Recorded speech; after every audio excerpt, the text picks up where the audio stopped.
Ibu siapa namanya? Ibu Yosepin. Ibu Yosefin ya. Ibu Yosefin kayaknya sudah tidak mungkin. Atau masih mau masuk? Biarlah kalau mau masuk nanti biarlah dia ngikut ya. Ya. Oke, baik kalau begitu kita mulai saja. Kita mulai dalam doa. Mari kita berdoa.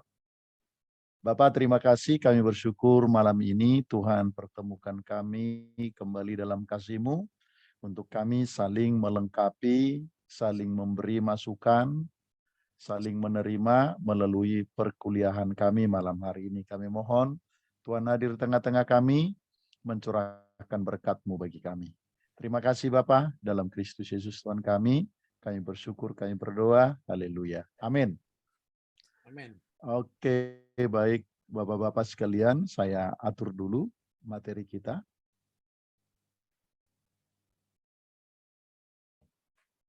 Oke, sudah kelihatan? Sudah kelihatan kah? Sudah Pak, sudah. Oke, baik. Ya, pada malam hari ini setelah beberapa minggu, 2 minggu ke belakang kita sudah melihat jenis-jenis pendekatan dalam pembelajaran. Pada malam ini kita akan melihat atau kita akan masuk pada tipe-tipe pendekatan dalam pembelajaran. Tipe kalau saya tidak salah itu dalam bahasa Indonesia itu corak ya. Corak model ya, corak atau model pendekatan dalam pembelajaran. Nah, yang pertama adalah pendekatan kontekstual. Ya. Nah, secara harfiah kontekstual itu tentu semua kita tahu berasal dari kata konteks yang berarti hubungan ya, dalam bahasa Indonesia konteks, suasana ya, atau keadaan konteks atau situasi konteks. Nah, pendekatan kontekstual merupakan pendekatan pembelajaran yang bertujuan membantu peserta didik dalam memahami pelajaran dengan cara menghubungkan pelajaran dengan konteks kehidupan mereka sendiri, seperti lingkungan sosial, budaya, masyarakat, dan keluarga di mana peserta didik tinggal, di mana peserta didik menjadi salah satu bagian. Nah, menurut Suprijono, pendekatan pembelajaran kontekstual merupakan konsep yang membantu guru mengaitkan antara materi pembelajaran yang akan diajarkan dengan situasi dunia nyata dan mendorong peserta didik dalam membuat hubungan antara pengetahuan yang dimilikinya, ya, mendorong peserta didik membuat hubungan antara pengetahuan yang dimilikinya dengan penerapannya dalam kehidupan mereka sehari-hari. Nah, jadi itu menurut Supriyono. Bagaimana anak-anak didik itu diajarkan, ya, bagaimana anak-anak didik itu didorong untuk mampu membuat hubungan antara pengetahuan yang mereka miliki dengan bagaimana penerapan pengetahuan itu dalam kehidupan sehari-hari. Nah, itu menurut Supriyono. Menurut Komalasari, pendekatan pembelajaran kontekstual adalah pendekatan yang mengaitkan antara materi yang dipelajari dengan kehidupan nyata siswa sehari-hari, baik itu dalam lingkungan keluarga, sekolah, masyarakat, negara, dengan tujuan untuk menemukan makna materi bagi kehidupan peserta didik. Sehingga apa yang dipelajari, apa yang didalami itu tidak dianggap tidak ada hubungannya dengan kehidupannya, tidak ada hubungannya dengan kenyataan hidup sehari-hari. Jadi pendekatan kontekstual itu mencoba ya menghubungkan antara materi dengan kehidupan sehari-hari. Tentu tujuannya adalah supaya peserta didik itu bisa semakin termotivasi untuk mengikuti pembelajaran. Sebab pembelajaran akan selalu dilihat berkaitan dengan kehidupannya. Pembelajaran akan selalu dipahami ada arti, makna, dan dampak terhadap kehidupannya sehari-hari. Nah, ketika peserta didik itu melihat, menyadari bahwa apa yang dipelajari itu terkait dengan hidupnya, terkait dengan kebutuhannya, maka diharapkan peserta didik akan termotivasi untuk belajar dengan lebih sungguh-sungguh.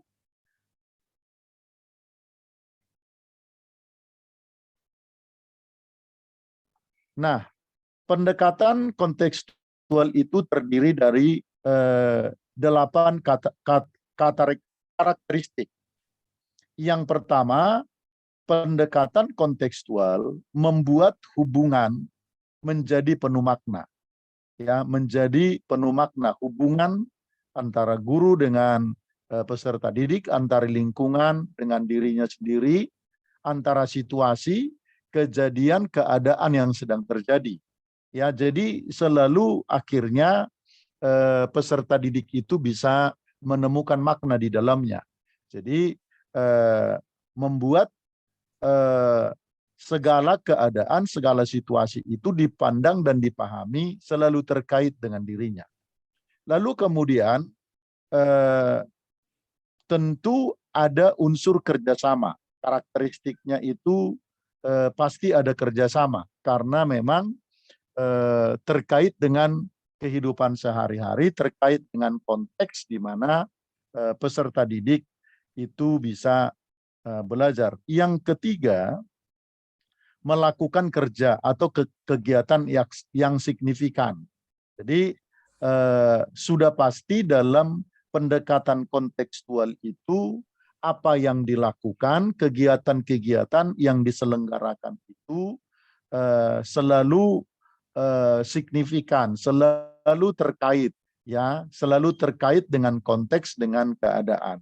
Sehingga memang pendekatan kontekstual itu pasti akan menuntut untuk melakukan sesuatu. Dia tidak diam, dia tidak pasif, tetapi akan selalu menuntut melakukan sesuatu. Lalu kemudian belajar mengatur diri sendiri. Ketika ini diterapkan, karena bagaimanapun juga, ya tadi kita sudah lihat di awal bahwa pendekatan kontekstual itu mendorong para siswa untuk mengaitkan ilmu pengetahuan yang dimilikinya dengan bagaimana menerapkannya di dalam kehidupan sehari-hari, maka sudah pasti akan sangat terbuka peluang atau pendekatan kontekstual itu pasti akan memiliki karakteristik di mana setiap peserta didik itu mulai belajar untuk mengatur diri mereka sendiri. Karena didorong untuk mengaitkan segala sesuatu, ya, segala sesuatu yang terjadi di sekitarnya itu dengan dirinya, dengan pengetahuannya, dengan ilmu yang dimiliki.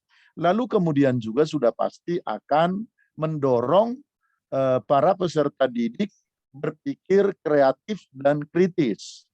Ya, sudah pasti akan berpikir kreatif. Kenapa? Karena dia didorong untuk untuk bagaimana ilmu yang dimiliki atau materi yang dipelajari itu diterapkan dalam kehidupan sehari-hari. Jadi dia pasti akan dipaksa untuk menjadi kreatif. Lalu kemudian kritis, dia akan selalu berpikir, kalau diterapkan apa untungnya, kalau tidak diterapkan apa untungnya, kalau cara penerapannya seperti ini apa akibatnya dan lain sebagainya. Sehingga pasti memang akan terdorong untuk selalu bersikap kritis atau berpikir kritis. Lalu kemudian pendekatan kontekstual itu juga mendorong para siswa untuk memelihara atau menjaga dirinya, ya, memelihara dan menjaga dirinya, kemudian juga mendorong untuk selalu mencapai standar yang tinggi, ya, standar yang tinggi, karena itu tadi dia akan berusaha untuk selalu bisa mengatasi situasi keadaan. Dia akan selalu berusaha supaya bagaimana keadaan itu tidak mencederai dirinya atau tidak merugikan dirinya. Dia akan selalu berusaha bisa menguasai keadaan yang ada. Maka sudah pasti pembelajaran dengan corak pendekatan kontekstual ini akan membuat para peserta didik itu mencapai standar yang lebih tinggi daripada yang seharusnya. Lalu kemudian pendekatan kontekstual karena memang terkait dengan situasi, terkait dengan lingkungan yang nyata yang dihadapi oleh para siswa, maka sudah pasti dia harus menggunakan penilaian yang autentik. Ya, jadi penilaian yang diberikan itu harus berdasarkan data, fakta, situasi, kejadian yang nyata. Nah, itu karakteristik dari pendekatan kontekstual. Nah, sekarang kita akan melangkah kepada bagaimana langkah-langkah penerapan pendekatan kontekstual ini di dalam pembelajaran. Ya, langkah-langkah apa? Dimulai dari mana? Ya, dimulai dari mana? Ditata seperti apa? Langkah yang pertama itu mengembangkan pemikiran dulu. Bahwa peserta didik akan belajar lebih bermakna dengan cara bekerja sendiri dan mengkonstruksi pengetahuan sekaligus keterampilan bertanya pada dirinya sendiri. Nah, jadi dia harus langkah yang pertama kita mengembangkan pemikiran. Tentu saja baik di dalam benak para guru maupun peserta didik. Ya, bahwa kalau pembelajaran ini dilakukan, kalau pembelajaran ini diikuti dengan baik, maka pembelajaran ini akan bermakna. Ya, akan bermakna bagi setiap orang, bagi peserta didik. Ya, tentu dengan cara mereka bekerja sendiri, beraktivitas sendiri, yaitu dengan mengkonstruksikan pengetahuan sekaligus keterampilan yang ada pada mereka sendiri.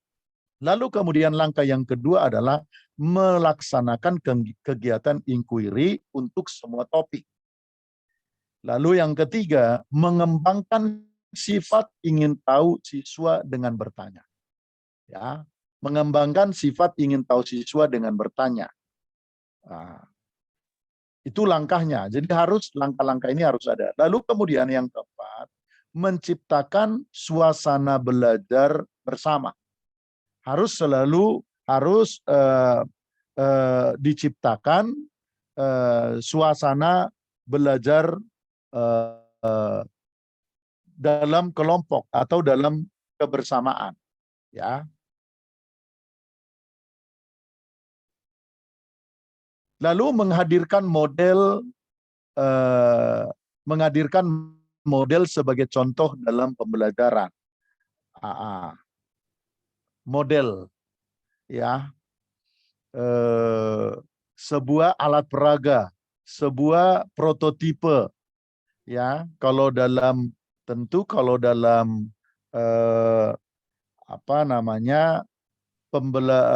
pembelajaran pendidikan agama Kristen itu ini menjadi sangat perlu gitu ya. Dalam setiap pembelajaran itu kita menghadirkan model, ya, karena model itu menjadi perlu karena memang model itu bisa membantu para peserta didik nanti untuk menerapkan hal-hal tertentu di dalam kehidupannya, dalam kehidupan sehari-hari setelah melihat tentu model yang ditampilkan. Lalu kemudian yang keenam, melakukan penilaian yang sebenarnya. Jadi authentic assessment dengan berbagai cara. Itu langkah yang terakhir. Jadi penilaian yang diberikan itu harus betul-betul merupakan penilaian yang otentik. Ya, jadi itu ya. Jadi yang pertama mengembangkan pemikiran bahwa peserta didik akan belajar lebih bermakna, lalu diikuti kemudian melaksanakan kegiatan inquiry. Ya, kegiatan inquiry untuk semua topik. Inquiry adalah sebuah strategi pembelajaran yang berpusat pada siswa, ya, yang mendorong siswa untuk menyelidiki masalah dan menemukan informasi, ya. Jadi mendorong siswa itu untuk menemukan sendiri atau menyelidiki sendiri permasalahan-permasalahan yang ada dan menemukan informasi yang dibutuhkan terkait dengan masalah yang sedang dihadapi, ya. Di dalam tentu masalah di sini kan terkait dengan materi yang akan disampaikan. Itu melaksanakan kegiatan inquiry, ya, pembelajaran yang berpusat pada siswa, lalu kemudian mengembangkan sifat ingin tahu siswa dengan bertanya, menciptakan suasana belajar bersama, menghadirkan model sebagai contoh dalam pembelajaran, dan yang keenam itu melaksanakan penilaian yang sebenarnya, penilaian yang otentik, ya, dengan berbagai cara, tentu dengan berbagai upaya. Ini yang harus dilakukan oleh guru. Nah, itu yang pertama. Jadi corak atau model pembelajaran, ya, tipe pendekatan pembelajaran itu yang pertama sudah kita lihat, ya, pendekatan kontekstual. Lalu kemudian yang kedua pendekatan konstruktivisme. Ya, apa itu pendekatan konstruktivisme? Pendekatan konstruktivisme adalah sebuah pendekatan pembelajaran yang lebih menitik beratkan pada tingkatan kreativitas peserta didik dalam mengekspresikan ide-ide baru yang dibutuhkan dalam pengembangan diri peserta didik berdasarkan pengetahuannya. Ya. Nah, konstruktivisme adalah suatu pendekatan terhadap belajar yang berkeyakinan bahwa orang secara aktif membangun atau membuat pengetahuannya sendiri dan realitas ditentukan oleh pengalaman orang itu sendiri pula. Dalam pendekatan konstruktivisme, peranan guru hanyalah sebagai seorang fasilitator pembimbing dan pengajar dalam membuat peserta didik memiliki peran aktif sekaligus memberikan kesempatan kepada peserta didik untuk bisa mengutarakan ide-ide baru yang selaras dengan materi. Ya, jadi intinya pendekatan konstruktivisme itu bagaimana para peserta didik itu bisa membangun ide-ide yang baru, ya, membangun ide-ide yang baru dan mengekspresikannya. Tentu berdasarkan pengetahuan yang sudah dimilikinya sebelumnya, ya, demi untuk mendapatkan sebuah bangunan pengetahuan yang baru. Jadi sudah ada pengetahuan sebelumnya, lalu kemudian pengetahuan yang sudah dimiliki itu didorong, ya, supaya peserta didik itu bisa mengembangkan pengetahuan yang sudah dimilikinya itu sehingga kemudian tercipta pengetahuan-pengetahuan yang baru. Ya, tercipta pengetahuan-pengetahuan yang baru, dan pengetahuan yang baru inilah akhirnya nanti menjadi bahan bagi seorang anak untuk membangun kehidupan seperti yang dia mau, ya. Kira-kira seperti itu. Lalu kemudian catatannya adalah di dalam pendekatan seperti ini tentu guru akan berfungsi sebagai fasilitator pembimbing, ya, sebagai fasilitator pembimbing dan pengajar. Nah, dalam apa? Bukan lagi dalam memberikan ilmu, bukan lagi dalam memberikan pengetahuan, tetapi sebagai fasilitator pembimbing dan pengajar dalam rangka membuat peserta didik itu memiliki peran aktif, ya, memiliki peran aktif sekaligus memberikan kesempatan untuk bisa memberikan atau mengutarakan ide-ide yang baru, yang selaras dengan materi yang akan dipelajari pada pembelajaran itu. Ya. Jadi dalam hal ini guru sudah harus punya pemahaman, ya, harus punya pemahaman bahwa anak-anak atau peserta didik itu sudah punya ilmu, sudah ada ilmu sebelumnya, ya, sudah ada ilmu sebelumnya. Ilmu yang sebelumnya itu diharapkan bisa dikembangkan, ya, bisa diutarakan dalam rangka untuk untuk memahami materi yang akan disampaikan. Nah, langkah-langkah pendekatan konstruktivisme.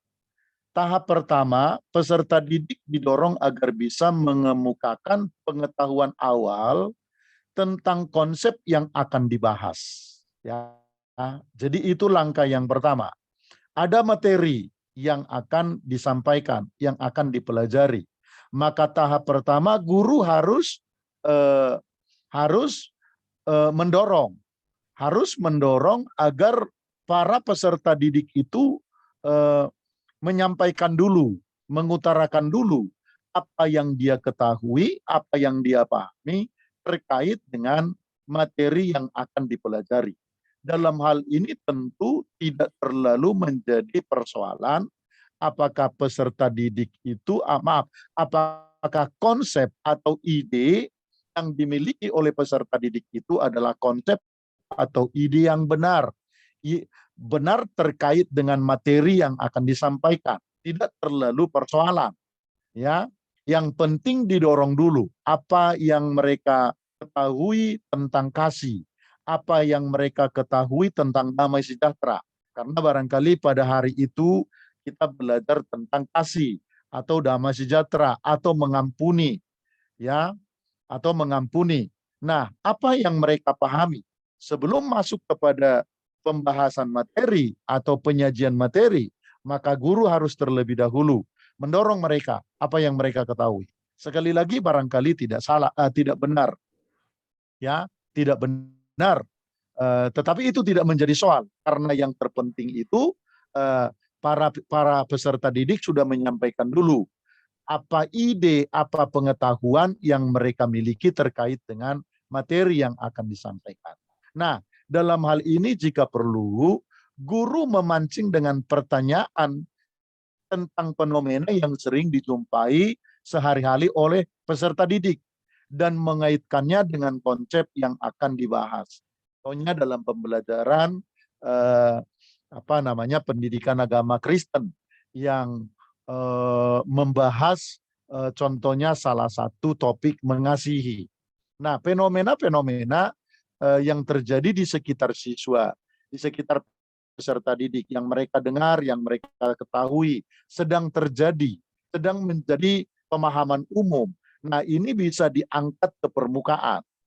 Ya, ini bisa diangkat ke permukaan untuk memancing para peserta didik itu menyampaikan ide-ide yang mereka miliki terkait dengan seperti apa mengasihi contohnya atau bagaimana mengasihi itu. Lalu kemudian tentu saja dalam memberikan pertanyaan terkait dengan fenomena yang sedang terjadi itu, guru akan mengaitkan fenomena yang disertai dengan pertanyaan-pertanyaan itu dengan materi yang akan disampaikan atau yang akan dibahas pada saat itu. Itu langkah yang pertama atau tahap yang pertama. Tahap yang kedua adalah setiap peserta didik diberi kesempatan untuk menyelidiki dan menemukan konsep melalui pengumpulan, pengorganisasian, dan penginterpretasian data dalam suatu kegiatan yang sudah dirancang oleh guru secara keseluruhan. Ya, jadi Ini sudah masuk pada tahap yang kedua. Setelah setelah materi disampaikan, lalu kemudian ide-ide sudah muncul di situ, materi didalami, ya, materi didalami, lalu kemudian guru peserta didik diberikan kesempatan untuk mengembangkan sendiri. Lalu apa yang mereka sudah kembangkan itu dikumpulkan, diorganisasikan, dan kalau bisa dan lebih bagus lagi harus diinterpretasikan. Ya, data-data itu diinterpretasikan dalam suatu kegiatan yang sudah eh, dirancang oleh guru secara keseluruhan. Ya, jadi ada penginterpretasian di dalamnya. Lalu tahap yang ketiga adalah peserta didik memberikan penjelasan dan solusi yang didasarkan pada hasil observasi peserta didik, ya, serta dengan penguatan guru, agar peserta didik bisa membangun pemahaman yang baru tentang konsep yang sedang dipelajari.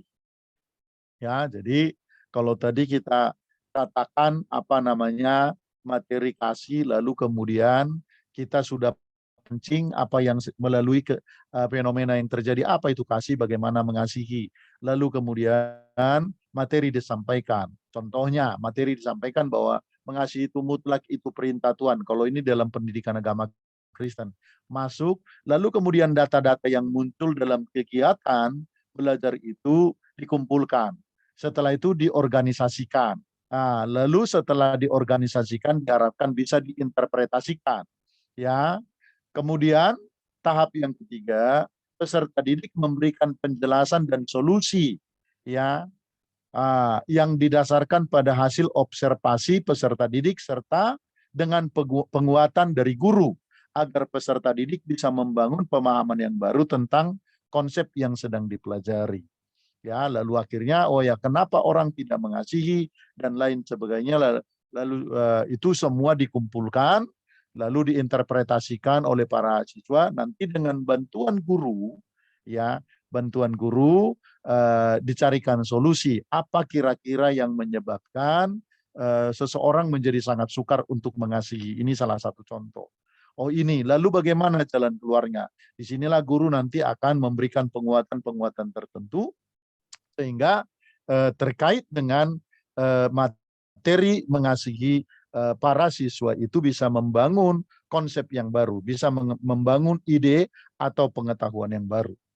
Lalu di tahap yang keempat, guru berusaha menciptakan suasana pembelajaran yang memungkinkan peserta didik bisa mengaplikasikan pemahaman konseptualnya, ya, bisa dengan melalui kegiatan atau pemunculan masalah-masalah yang berkaitan dengan isu-isu dalam lingkungan, ya, di dalam lingkungan peserta didik. Nah, saya pikir Bapak-bapak sudah memahami, ya, setelah sudah terbangun konsep yang baru, bagaimana mengasihi, apa sebabnya kita tidak bisa mengasihi, lalu kemudian di tahap yang terakhir guru menciptakan suasana bagaimana konsep-konsep yang sudah dibangun tadi, ya, itu bisa diaplikasikan, bisa diterapkan sehingga pengetahuan yang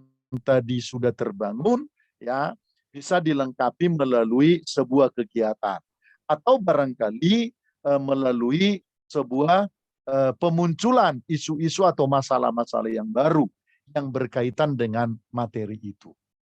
Ya, jadi kenapa kemarin kalian berantem? Kenapa kalian kemarin itu ribut? Kan sudah tahu ini kasih dan lain sebagainya.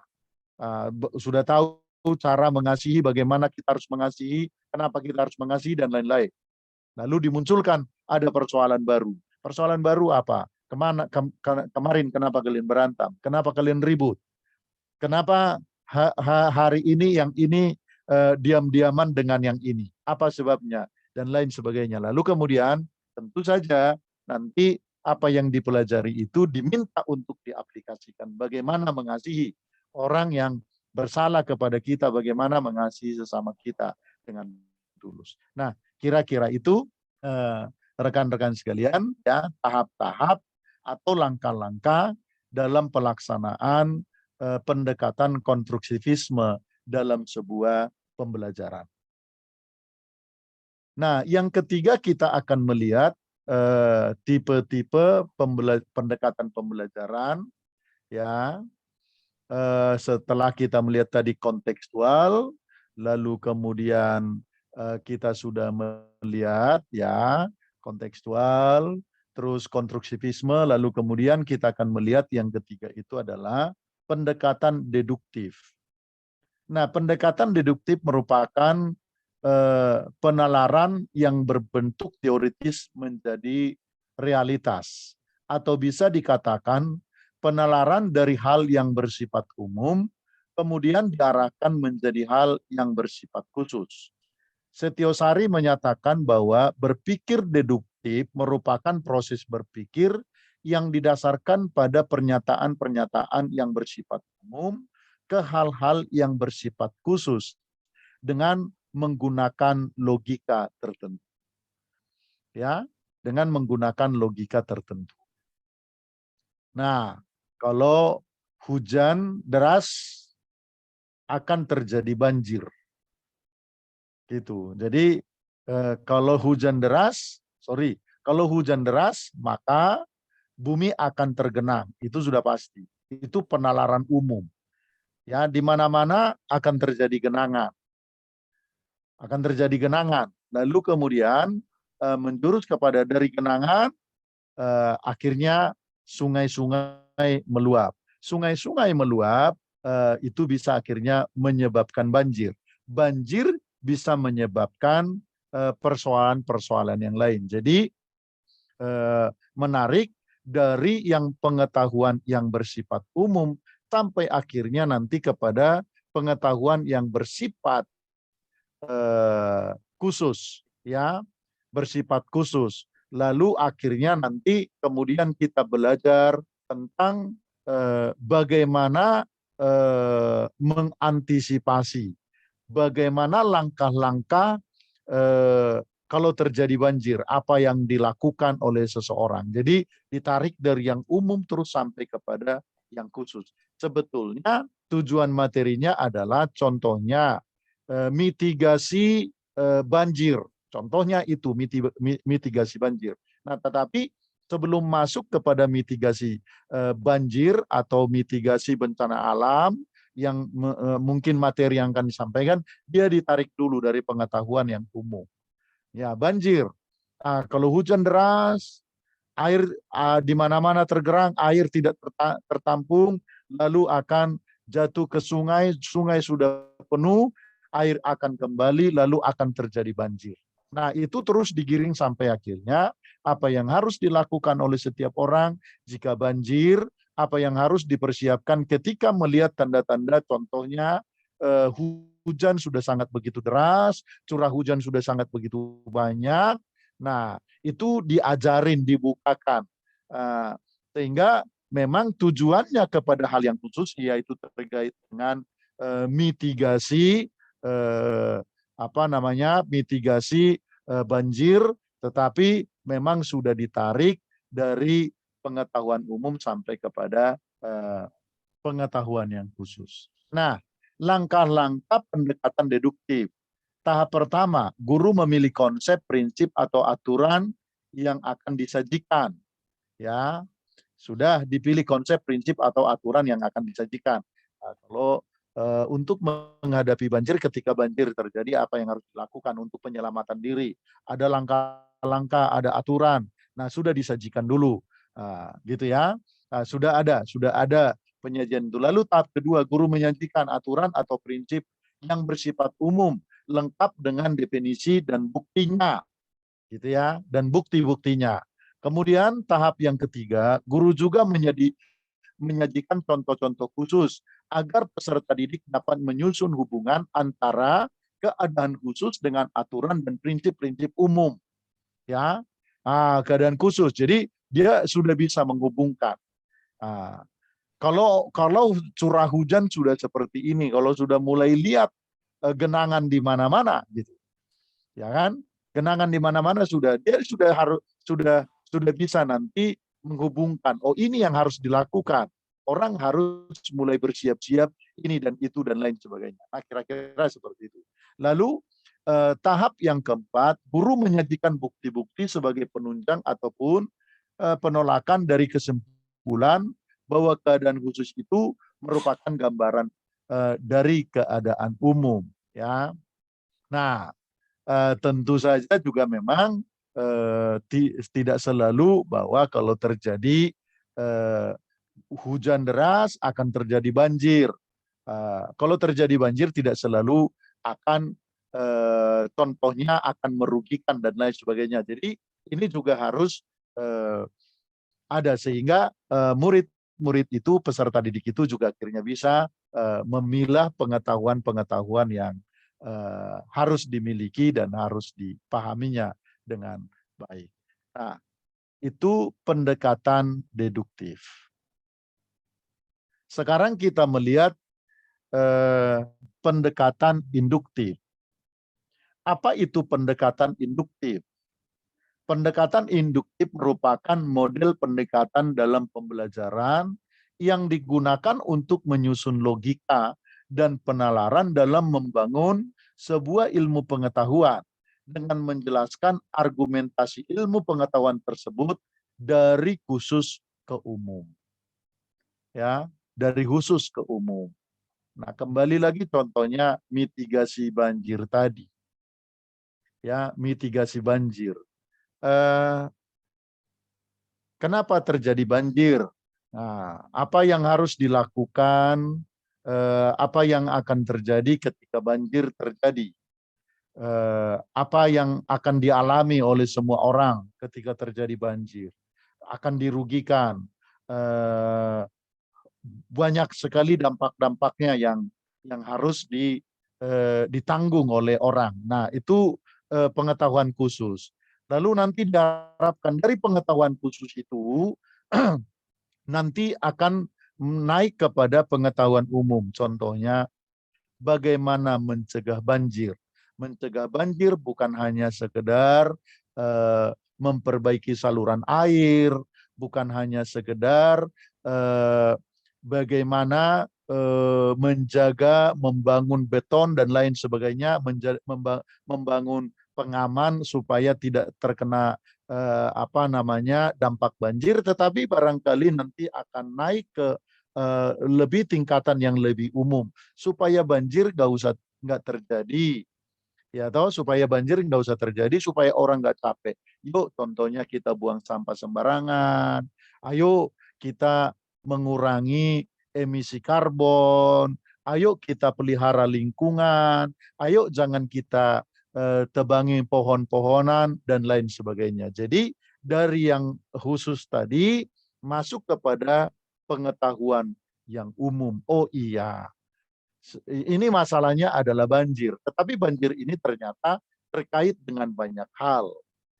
Nah, sehingga anak-anak nanti, peserta didik nanti melihat banyak hal yang berkaitan dengan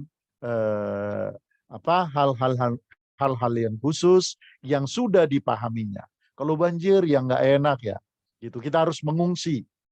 Nah, itu pengetahuan khusus. Waduh, barang-barang semua akan basah dan lain sebagainya, kita harus mengungsi. Mungkin ada yang hanyut, lain sebagainya. Nah, dari pengetahuan itu ditarik akhirnya kepada pengetahuan umum bagaimana peran serta peserta didik, bagaimana peran serta masyarakat untuk menjaga lingkungan supaya tidak terjadi banjir. Nah, itu. Jadi pendekatan induktif adalah proses penalaran yang bermula dari keadaan khusus menuju kepada keadaan umum. Biasanya pendekatan ini dimulai dengan pemberian fakta atau kasus seperti contoh sebab yang mencerminkan suatu konsep atau suatu konsep maupun prinsip. Nah, seperti yang sudah kita sebutkan tadi, ada kasus, ada fakta, ya fakta-fakta yang khusus yang dilihat, yang dirasakan oleh peserta didik. Nah, fakta khusus itu dikaitkan, ditarik sampai ke atas. Kemudian peserta didik akan dibimbing untuk bisa menemukan atau menyimpulkan prinsip dasar dari materi tersebut. Bahwa banjir, kerugian yang terjadi akibat yang ditimbulkan oleh banjir itu terkait dengan ternyata banyak hal, ya, kerusakan lingkungan, terkait dengan membuang sampah secara sembarangan, terkait dengan menebang pohon secara brutal, secara tidak teratur, dan lain sebagainya, pendangkalan sungai dan lain sebagainya. Nah, nanti akhirnya terbangun sebuah pemahaman-pemahaman yang baru. Lalu kemudian yang kelima adalah pendekatan konsep. Ya, pendekatan konsep merupakan model pendekatan yang mengarahkan peserta didik untuk bisa memahami suatu bahasan materi tertentu dengan pemahaman terhadap konsep yang terkandung di dalamnya. Pendekatan ini bertujuan agar tidak terjadi kesalahan konsep atau miskonsepsi pada pemahaman peserta didik. Konsep sendiri bisa diartikan dengan sebuah struktur mental yang didapatkan dari pengamatan dan pengalaman. Jadi pendekatan konsep ini merupakan pendekatan yang secara langsung menyajikan konsep tanpa memberikan kesempatan kepada peserta didik untuk menghayati bagaimana konsep tersebut didapatkan. Jadi sudah kita kalau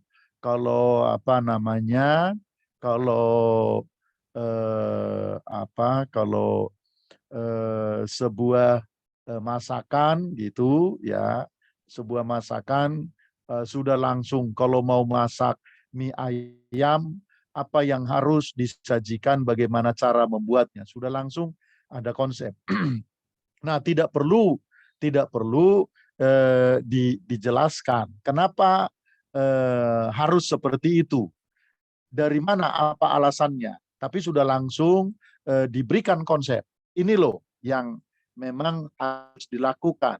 Ini loh bangunan pemahamannya. Ini loh bangunan idenya atau konstruksi dari idenya. Jadi tidak ada lagi pertanyaan-pertanyaan kenapa bisa begitu, ya, kenapa bisa begitu, karena dalam pendekatan konsep itu diyakini ketika kita masih mempersoalkan kenapa harus cara yang seperti itu, kenapa bukan dengan cara yang lain. Nah, dalam pendekatan konsep hal itu diyakini akan justru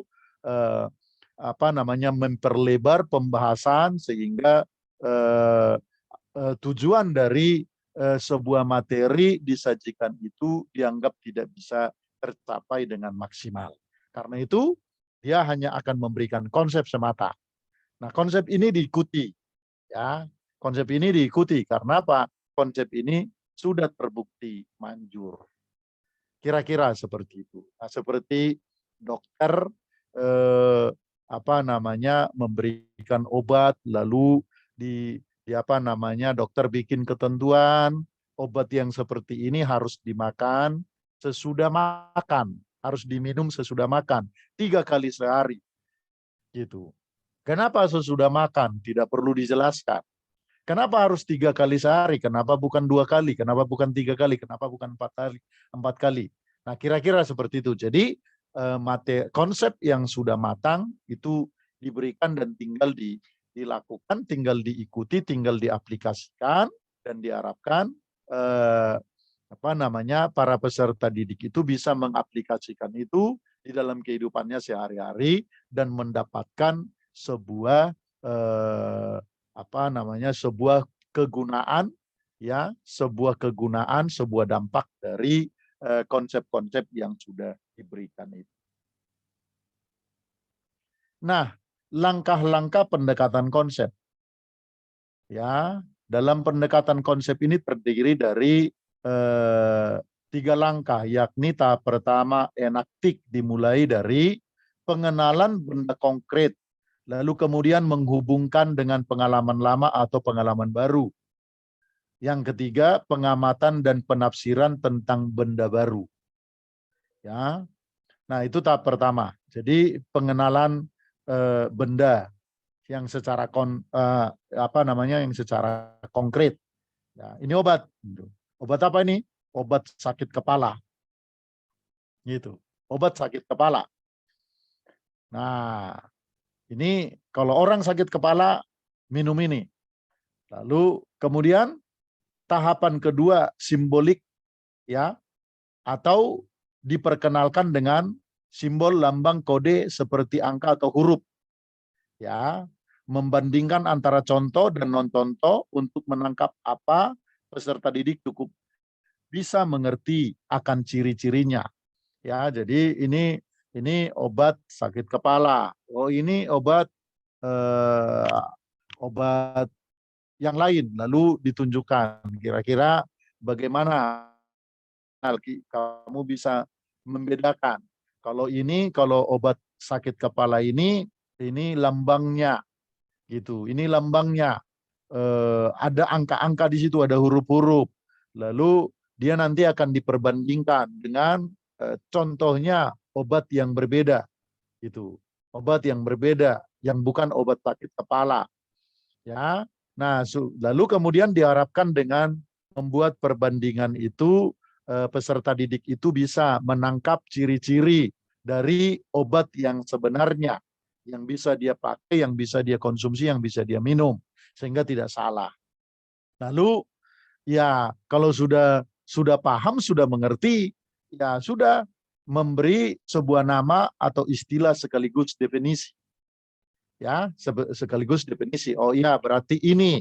Nanti supaya kamu tidak lupa, ya udah terserah sendiri mau kasih apa namanya, ya.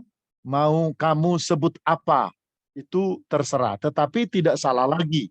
Ini dia bentuknya seperti ini, ukurannya seperti ini. Nah, ini barang yang aslinya. Nah, itu tahap yang kedua. Tahap yang ketiga yaitu ikonik. Pada tahap ini peserta didik akan dihadapkan dengan penguasaan konsep secara abstrak seperti menyebut istilah, nama, definisi, ya. Apakah peserta didik sudah mampu mengungkapkannya? Jadi diberikan kesempatan. Oke, kalau tadi barang yang sudah kamu sebut A itu seperti apa? Gitu. Seperti apa bentuknya?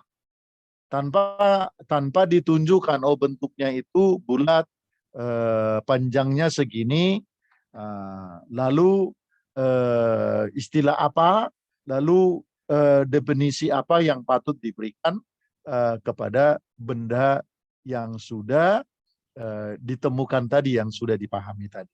Nah, itu akhirnya tahap yang ketiga yaitu tahap ikonik. Jadi dia memberi pengenalan tersendiri, ya. Dia memberi nama tersendiri, dia memberi ciri tersendiri terhadap barang yang dimaksud, sehingga dia tidak akan pernah lupa dengan barang yang dimaksud tersebut.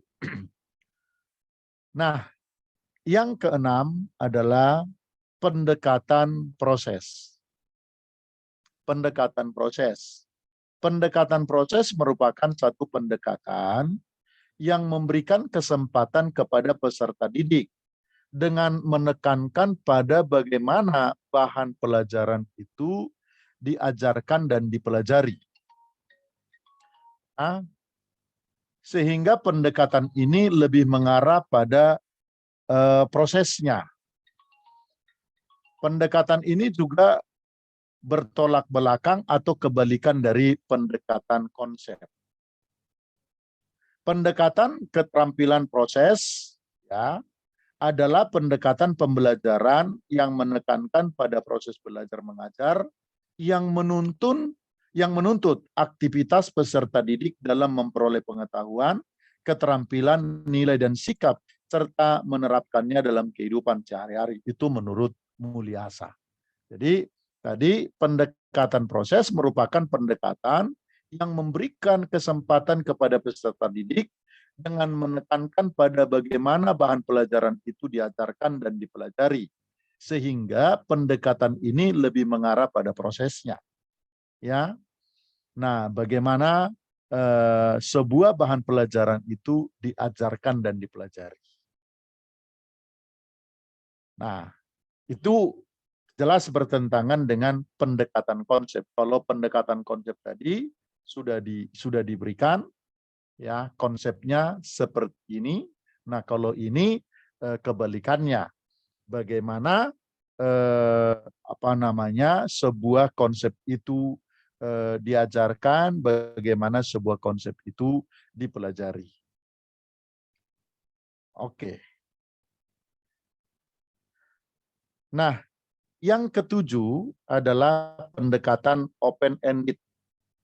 Pendekatan open-ended merupakan suatu pendekatan yang memanfaatkan permasalahan dengan diformulasikan sedemikian rupa, sehingga memberikan peluang munculnya berbagai macam jawaban dengan berbagai strategi atau cara masing-masing.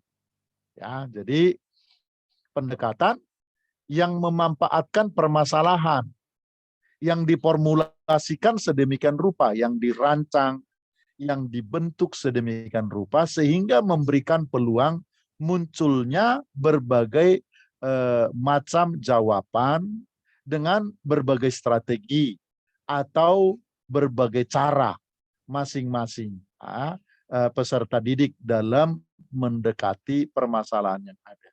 Ya, jadi ada sebuah masalah, dimanfaatkan masalah ini, ya, dikembangkan sedemikian rupa, dibentuk sedemikian rupa sehingga masalah ini bisa dilihat dari berbagai segi, bisa dilihat dari berbagai sisi, bisa dilihat dari berbagai cara pandang. Nah, dengan demikian diharapkan muncul berbagai jawaban. Kalau terjadi masalah seperti ini, oh cara penyelesaiannya seperti ini. Yang satu melihat oh seperti ini, yang satu lagi melihat seperti ini, sehingga diharapkan memang persoalan atau permasalahan itu pada akhirnya bisa didekati secara komprehensif. Nah itu ya, jadi masalah atau permasalahan yang ada itu dirancang sedemikian rupa, diformulasikan sedemikian rupa, sehingga menimbulkan berbagai macam pemikiran, berbagai macam ide, ya, sehingga memang sebuah permasalahan itu akan dilihat dan akan dielaborasi secara maksimal. Nah, menurut Shimada, pendekatan open-ended adalah pendekatan pembelajaran yang menyajikan suatu permasalahan yang memiliki metode atau penyelesaian yang benar lebih dari satu. Ya, jadi disajikan sebuah masalah. Nah, dan masalah itu sudah oleh guru sudah dipahami, sudah dimengerti. Ini masalah ini bisa diselesaikan dengan berbagai cara. Nah, kemudian disajikan, diharapkan cara penyelesaian yang bermacam-macam itu nanti ditemukan oleh para peserta didik. Sehingga memang pendekatan terhadap masalah yang ada itu diharapkan bisa menjadi lebih komprehensif. Nah, langkah-langkah pendekatan open-ended. Tahap pertama, guru memberikan problem terbuka kepada peserta didik dengan menekankan bagaimana peserta didik bisa mencapai pada sebuah solusi. Ya, itu tahap yang pertama.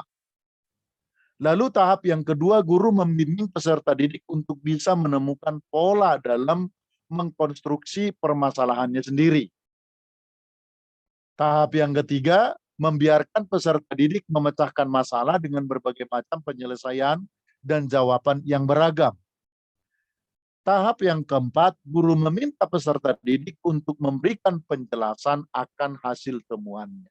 Setelah diberikan, tahap yang pertama diberikan permasalahan, ya, memberikan problem secara terbuka dan membiarkan peserta didik itu untuk mendekati bagaimana apa solusi terhadap permasalahan yang ada. Ya, lalu kemudian lanjut lagi setelah dilihat secara umum permasalahan ini bisa diselesaikan, kemudian guru pada tahap kedua mencoba untuk lebih khusus, yaitu kepada peserta didik sendiri. Bagaimana peserta didik itu menemukan pola dalam mengkonstruksi permasalahannya sendiri. Ya, lalu kemudian pada tahap ketiga peserta didik memecahkan masalah dengan berbagai cara, dengan berbagai solusi. Nah, lalu kemudian tahap yang keempat, guru meminta peserta didik untuk memberikan penjelasan akan hasil temuannya. Nah, pendekatan ini memiliki kelebihan, di mana peserta didik bisa menjadi lebih aktif dalam berpartisipasi dengan mengekspresikan idenya. Selain itu, peserta didik juga akan terdorong untuk melatih dirinya agar bisa memberikan bukti atas jawaban yang ia dapatkan. Nah, di samping itu juga peserta didik bisa memiliki banyak pengalaman, baik itu berupa temuan mereka sendiri maupun temuan teman-temannya. Jadi, untuk pendekatan, untuk solusi dari semua permasalahan, dari sebuah permasalahan, peserta didik itu akhirnya punya solusi yang banyak, yang beragam. Baik yang bersumber dari temuannya sendiri, pendekatannya sendiri, maupun yang bersumber dari temuan teman-temannya yang tadi temuan teman-temannya itu bisa disimak karena di tahap yang keempat guru memberikan kesempatan kepada setiap peserta didik untuk menjelaskan, ya, untuk mempresentasikan hasil temuan masing-masing. Nah, tentu bukan hanya saja kelebihan dari pendekatan ini atau langkah-langkah ini. Ada juga kelemahannya. Kelemahannya adalah pendekatan ini mungkin bagi sebagian peserta didik sulit, ya, sulit dalam hal apa mengemukakan masalah, sehingga banyak dijumpai peserta didik mengalami kesulitan bagaimana merespon permasalahan yang diberikan. Jadi memang tidak selalu akan terjadi seperti ini, ya. Peserta didik yang sukar untuk mengungkapkan permasalahannya sendiri, karena di tahap yang kedua itu tadi diberikan kesempatan untuk mengungkapkan permasalahannya sendiri terkait dengan problem permasalahan yang disajikan. Apa masalah? Ada sebuah masalah yang disajikan, lalu kemudian ditanya peserta didik, bagaimana dengan dirimu terkait dengan masalah ini? Nah, kemungkinan memang tidak semua peserta didik itu akan bisa mengungkapkan, ya, apa yang ada dalam hatinya terkait dengan masalah-masalah yang dihadapinya, yang dialaminya sehubungan dengan materi yang disampaikan, sehingga memang akhirnya banyak, kemungkinan besar ada peserta-peserta didik tertentu yang akan sangat mengalami permasalahan dalam mengikuti pendekatan pembelajaran yang seperti ini. Nah, yang kedelapan, ya, kita akan melihat yang kedelapan itu pendekatan saintifik.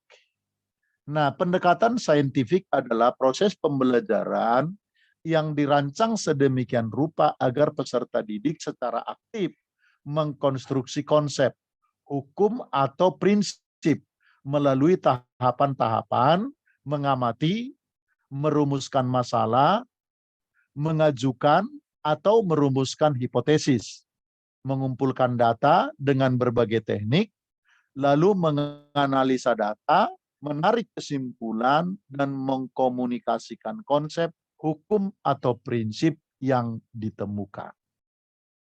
Ya. Nah, menurut Kemendikbud, pendekatan scientific approach adalah model pembelajaran yang menggunakan kaidah keilmuan yang memuat serangkaian aktivitas pengumpulan data melalui observasi, menanya, eksperimen, mengolah data, mengolah informasi atau data, kemudian mengkomunikasikannya. Ya. Jadi mungkin ini yang sedang pendekatan yang seperti ini yang sedang booming ya di dalam model kurikulum Kurtilas yang diterapkan belakangan ini, yang kemudian juga kita mendengar lagi Kurtilas seperti mau ditinggalkan dengan Merdeka Belajar atau Belajar Merdeka, Merdeka Belajar atau apa, konsep pembelajaran yang hari-hari ini sedang dikembangkan. Jadi Kurikulum Merdeka, Pak. Apa? Kurikulum Merdeka Belajar. Oh, kurikulum Merdeka Belajar ya. Oh, jadi Merdeka Belajar bukan belajar merdeka ya. Oke. Nah, itu barangkali pendekatan saintifik ini yang barangkali sebagai bangunan dasar atau landasan dari pengembangan kurikulum 2013 atau Kurtilas itu, yang dimana kita memang sangat melihat menekankan pendekatan saintifik ya. Jadi anak-anak itu dari SD sudah mulai dari SD itu sudah mulai kelihatan anak-anak itu diminta untuk dalam setiap pembelajaran itu mencari informasi, mengumpulkan data, lalu melakukan observasi. Nah, jadi pembelajaran yang model begitu sampai akhirnya kemudian apa yang sudah dikumpulkan, apa yang sudah diobservasi, apa yang sudah dikerjakan, ya, itu kemudian juga dikomunikasikan, ya, disampaikan di dalam kelas. Nah, langkah-langkah pendekatan saintifik itu sudah pasti yang pertama mengamati, dilihat, lalu kemudian bertanya. Ya, di dalam bertanya itu tentu saja ada kegiatan mengumpulkan informasi, ya, mengumpulkan informasi, kemudian bereksperimen, ya.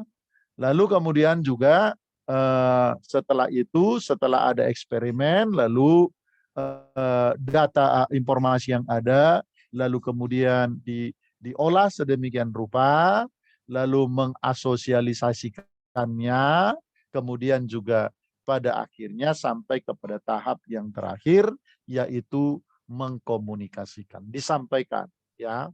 Sebab dalam pendekatan saintifik itu ketika sudah mampu dikomunikasikan, sudah mampu dipresentasikan, kira-kira barangkali seperti itu di dalam kelas. Nah, dalam pemahaman pendekatan saintifik, ilmu itu sudah menjadi milik. Ilmu itu sudah menjadi kepunyaan dari peserta didik yang mampu untuk mengkomunikasikannya. Nah, jadi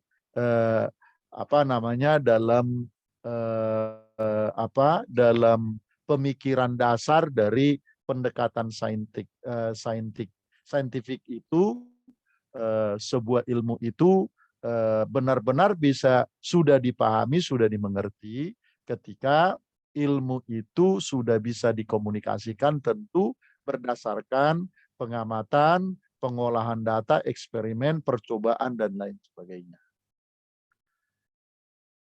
Oke. Nah, ini tadi ada ketinggalan ya, pendekatan induktif ya. Nah, sudah saya pikir ini ya sudah kita lihat tadi. Oke. Nah, itu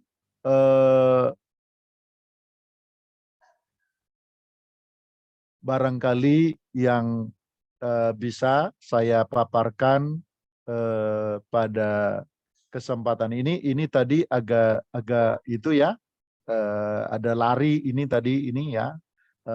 Mohon maaf, memang laptop saya ini agak bermasalah. Ini ketika saya otak-atik lari dia, ya mestinya tempatnya nggak di sini, tetapi tadi di pendekatan induktif, ya lari ke sini ketika mau dikembalikan sementara ini tidak mau, Bapak Ibu, rekan-rekan sekalian. Nah, tapi mungkin bisa saya bacakan langkah-langkah pendekatan induktif ini karena tadi belum ada. Tahap pertama, guru memiliki konsep, prinsip, maupun aturan yang akan digunakan pada pendekatan induktif.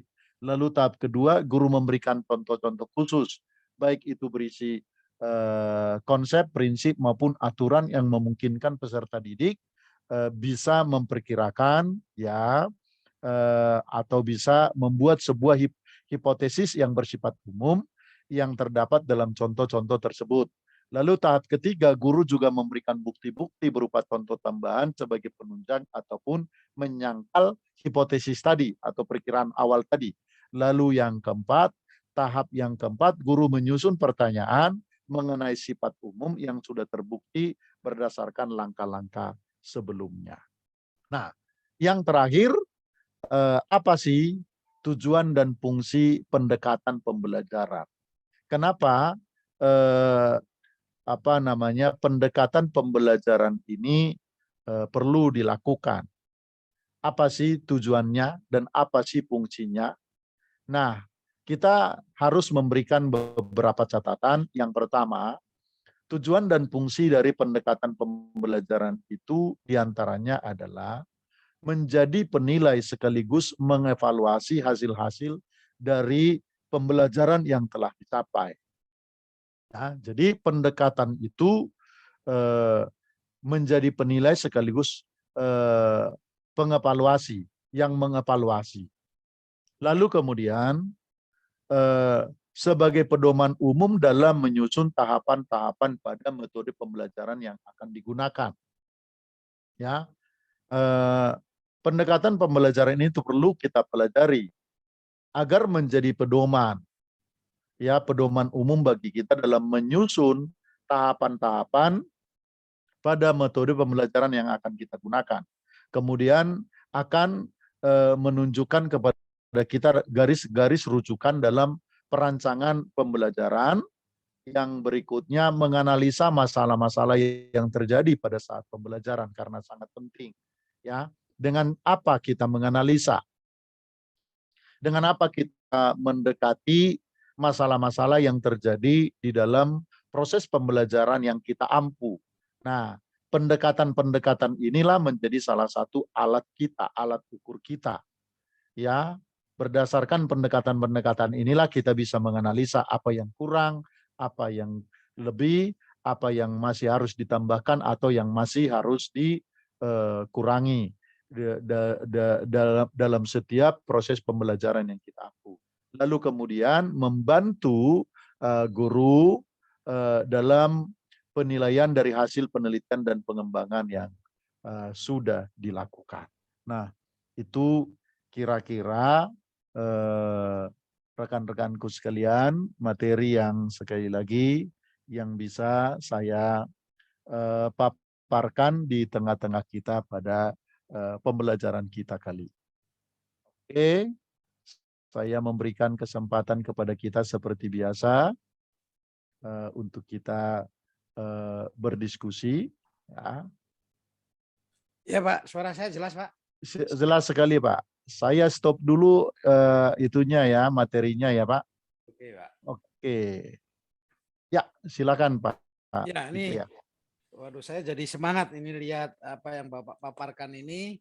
Oke. Nah, saya dari tadi mencatat beberapa hal, jadi ada tiga nih yang berkaitan, ada tiga pertanyaan, tapi satu-satu dulu ini Pak. Jadi, oke.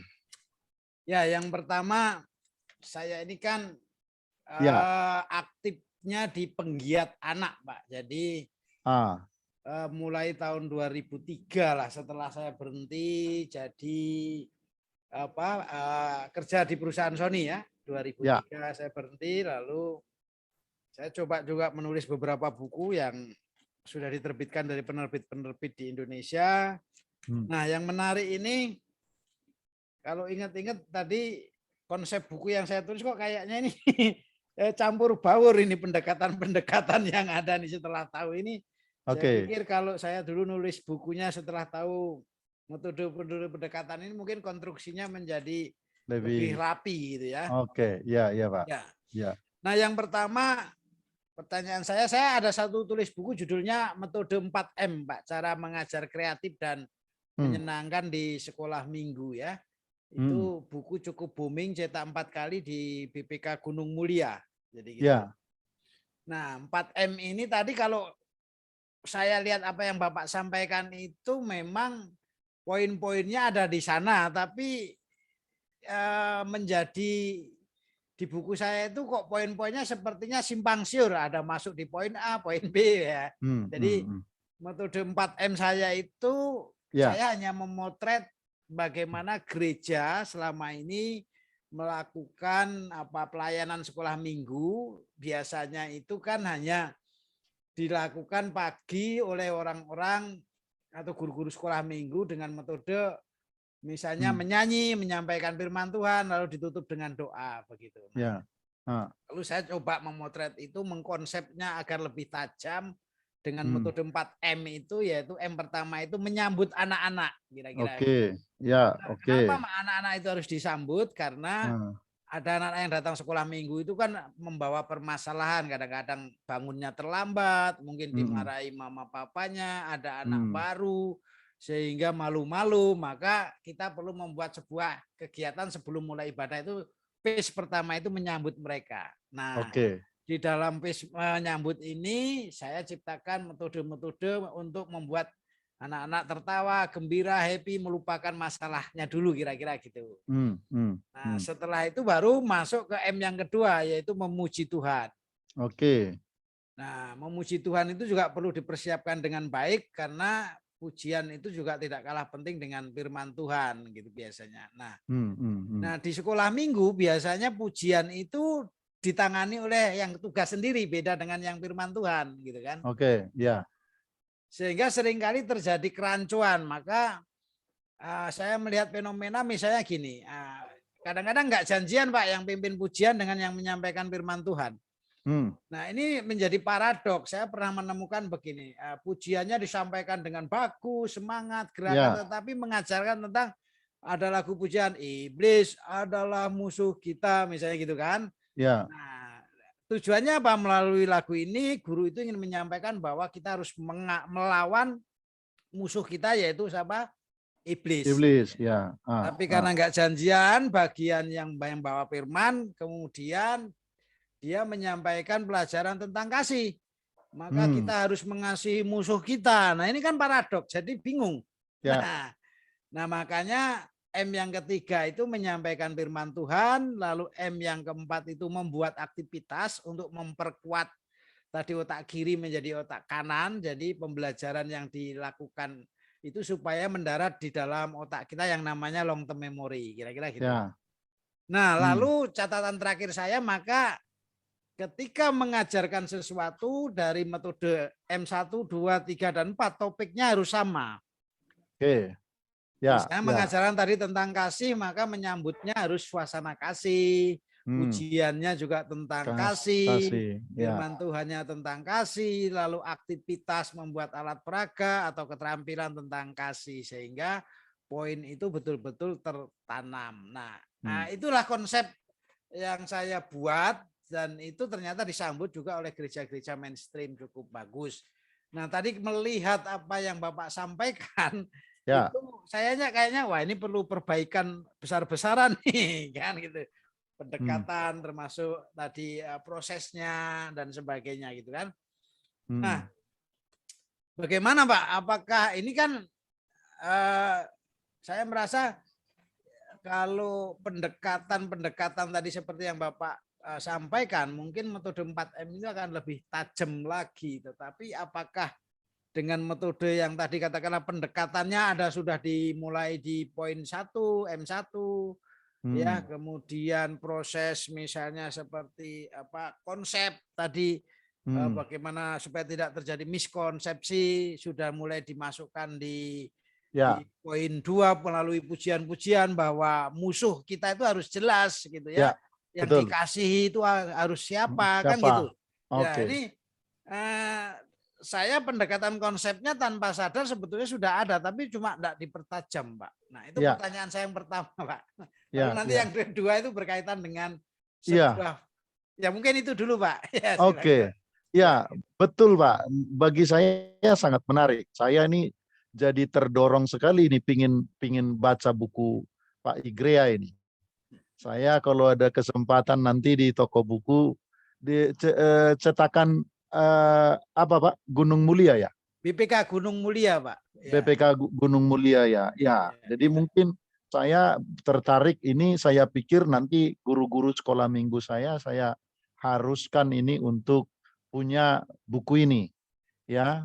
Ya, karena bagi saya sangat menarik dan dari apa yang Bapak sampaikan tadi ya saya setuju Pak. Tinggal nanti mungkin di poin yang pertama menyambut itu gitu ya.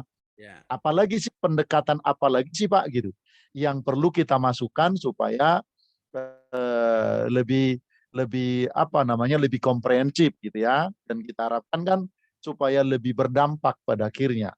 Lalu juga kemudian eh, di konsep yang kedua ya betul betul mungkin penekanan ketika konsep-konsep tertentu. Kalau kita berbicara kasih, siapa yang harus kita kasihi sebetulnya, yang mutlak harus kita kasihi. Lalu musuh kita itu siapa? Apakah musuh yang harus kita kasih itu siapa?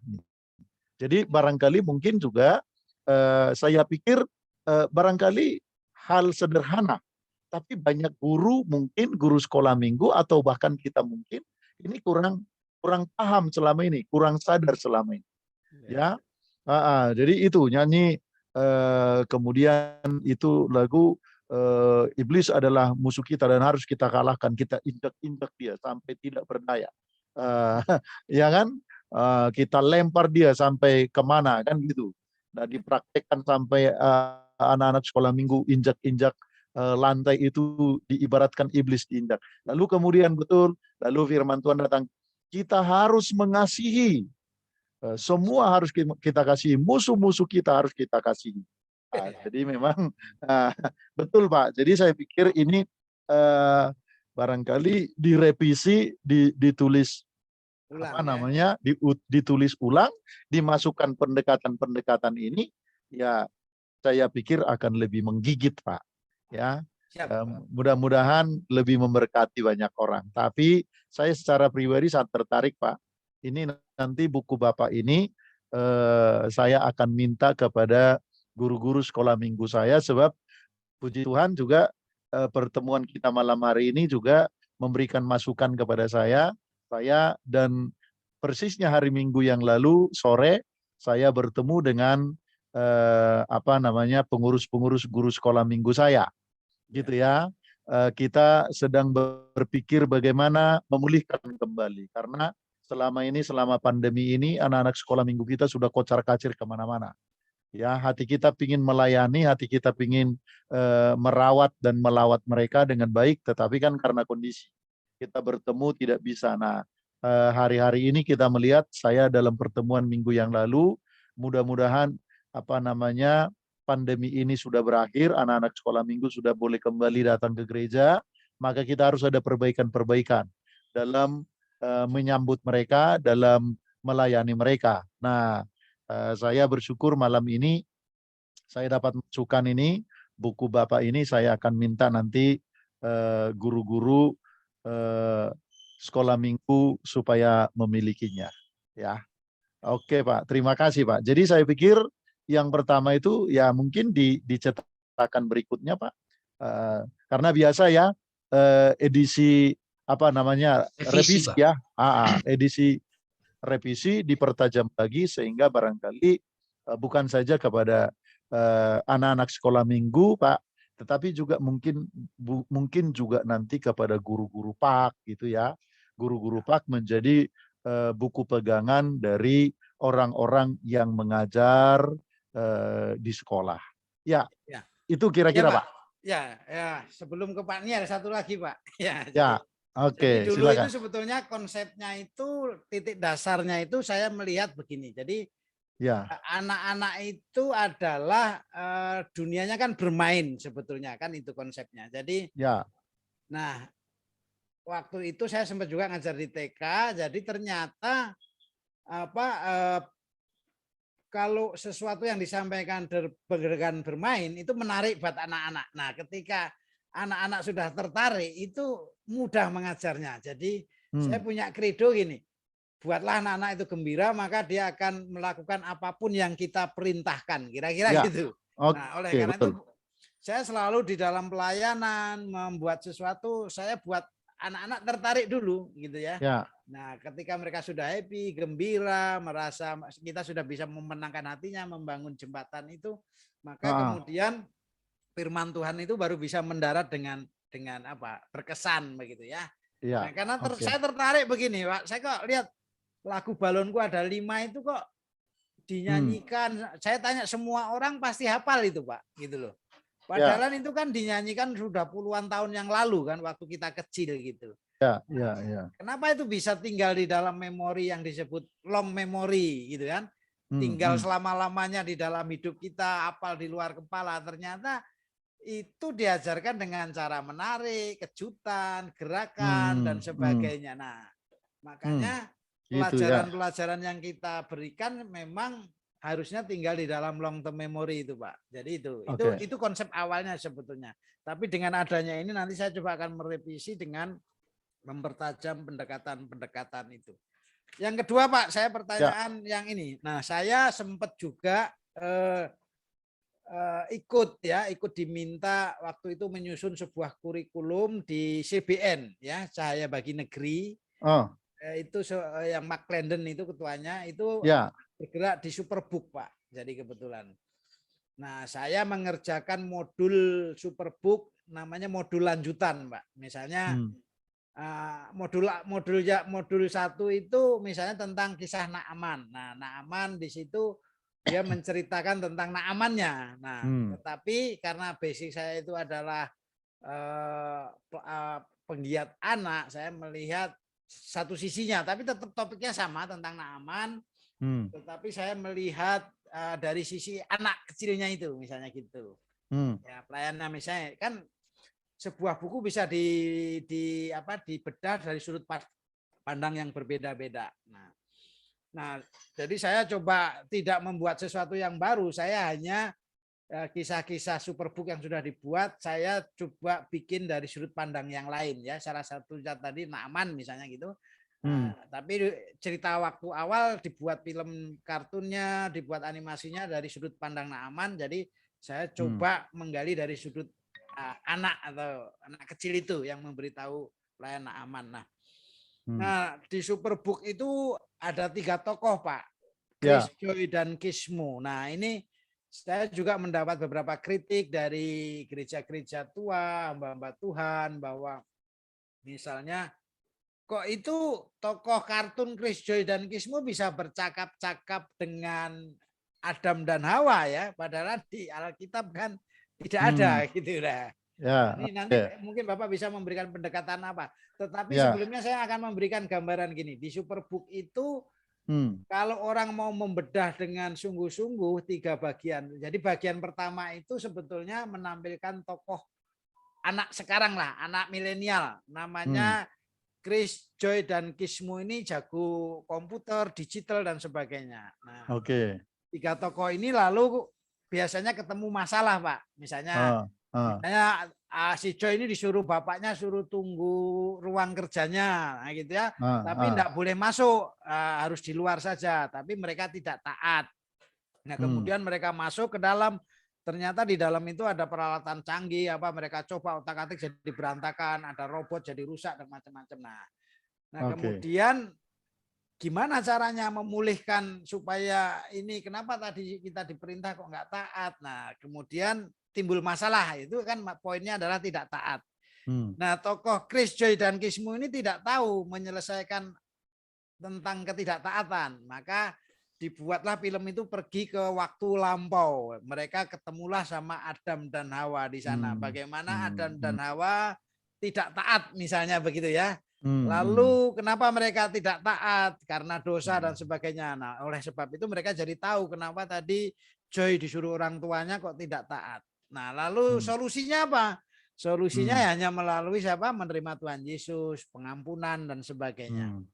Itu bagian pertama dari Superbook. Bagian yang kedua biasanya itu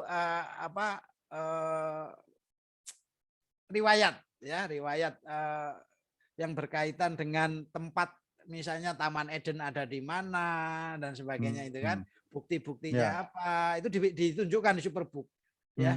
Misalnya Taman Eden itu ada di Timur Tengah, di Irak, karena ada 4 sungai, Efrat, Tigris, Gihon dan Pison, tapi masih ada Tigris dan Efrat misalnya, kira-kira ada di sekitar sana. Nah, lalu bagian terakhir semua kisah itu merujuk satu tokoh namanya Tuhan Yesus. Kira-kira gitu Pak gambarannya. Ya, oke. Itu nanti Bapak bisa menjelaskan pendekatan-pendekatan, karena menurut saya tadi tokoh Chris Joy dan Kismu itu kan pendekatan ke masa lampau gitu, untuk mengetahui Joy Kismu berinteraksi dengan tokoh Alkitab, setelah dia tahu baru dia bisa memberikan jawaban, kira-kira kan gitu. Nah, ini menarik. Nah, saya membayangkan gini, kalau kita mau khotbah itu kan kita juga berimajinasi ya, Pak, ya betul, berimajinasi. Lalu kita bercakap-cakap dengan tokoh di dalam Alkitab, lalu kita menuangkannya di dalam kertas dengan ilustrasi dan sebagainya. Nah, di dalam sekolah minggu Superbook saya melihat imajinasinya itu memang dibikin kartun, kira-kira gitu Pak. Ya. Nah, inilah yang saya sampaikan kepada hamba-hamba Tuhan. Jadi Superbook juga mereka cap sesat dan sebagainya. Nah, gitu. Tapi saya melihat anak-anak banyak juga berubah, diberkati karena Superbook, Pak. Nah, mungkin pendekatan-pendekatan yang bisa ditambahkan. Ya, sebetulnya memang secara teoritis tidak salah, karena kita sudah belajar tadi. Ya kan? Dari permasalahan khusus kita bisa melihat permasalahan yang umum. Gitu. Nah, sebetulnya kan itu kalau akhirnya dalam apa yang Bapak ceritakan tadi kan khusus anak-anak ini yang tidak taat, akibatnya apa? Lalu kan kita bisa melihat ketidaktaatan itu secara umum. Bagaimana itu bisa terjadi yang akhirnya membawa manusia ke dalam dosa. Nah, jadi saya pikir enggak apa-apa, Pak. Pembelajaran kita hari ini justru menurut saya menguatkan gitu ya, menguatkan Superbook bahwa sebetulnya apa yang disajikan dalam Superbook itu justru disadari atau tidak, ketika penulisannya disadari atau tidak, sebetulnya juga tidak bertentangan dengan kaidah-kaidah pendekatan pembelajaran gitu. Iya, jadi tidak bertentangan dengan kaidah-kaidah pendekatan pembelajaran, karena disadari atau tidak gitu, ya pendekatan pembelajaran yang benar itu juga ada yang seperti itu. Dari permasalahan khusus, kita menarik kesimpulan pada permasalahan umum, sehingga kita bisa menemukan suatu jawaban, solusi terhadap permasalahan yang lebih besar. Nah, kan bukan hanya terkait lagi dengan anak-anak, karena bukan siapa tadi si Joy ya tokoh-tokoh kartun tadi anak-anak itu gitu. Bukan lagi persoalan pribadi lepas pribadi ini, ketidaktaatan ini. Sehingga yang harus dilihat bukan persoalan pribadi masing-masing pribadi kalau kita berbicara ketidaktaatan, tapi kita harus melihatnya secara umum. Ketidaktaatan itu menyebabkan apa? Maka ketidaktaatan itu perlu disikapi dengan baik, dicarikan solusi yang baik terhadap ini semua, penyelesaiannya dan lain sebagainya. Saya pikir memang tujuannya karena kita mengarah kepada Tuhan Yesus Kristus sebagai muara dan pusat dari semuanya. Nah, saya pikir memang ya disadari atau tidak disadari, penyajian cerita itu ya, tokoh-tokoh itu dan apa yang mereka lakukan, meskipun itu hanya dalam imajinasi, mereka kembali ke masa lalu. Nah, saya pikir memang sudah merupakan pengejawantahan dari pendekatan-pendekatan keilmuan dalam pembelajaran. Jadi kalau menurut saya sih Pak, oke-oke saja, nggak ada masalah. Oke, baik Pak, Ya. terima kasih Pak. Silakan Pak Iya. Niel, gantian Pak. Oke Pak Niel, silakan Pak. Ini menarik Ya, ini. terima kasih Ya. Pak. Ini apa Ya. namanya, dapat banyak wejangan baru Pak, khususnya ya dalam menangani anak-anak ya. Ya. Nah, saya mencoba memberikan buah pikiran dan mungkin nanti jadi pertanyaan juga Pak. Oke, silakan. Mengenai pertanyaan yang kedua tadi dari Pak Ikri ya. Sadar tidak sadar Pak, sebenarnya gereja itu sebenarnya menutup diri dengan perkembangan Pak.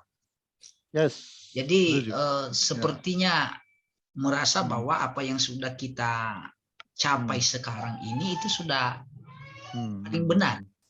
Ya. Sehingga kita ketinggalan dengan, ya maaf kata Pak, kalau agama lain kan ya cara berdoanya jadi dibuat di kartun Pak. Jadi media itu sekarang kan bukan seperti dulu Pak.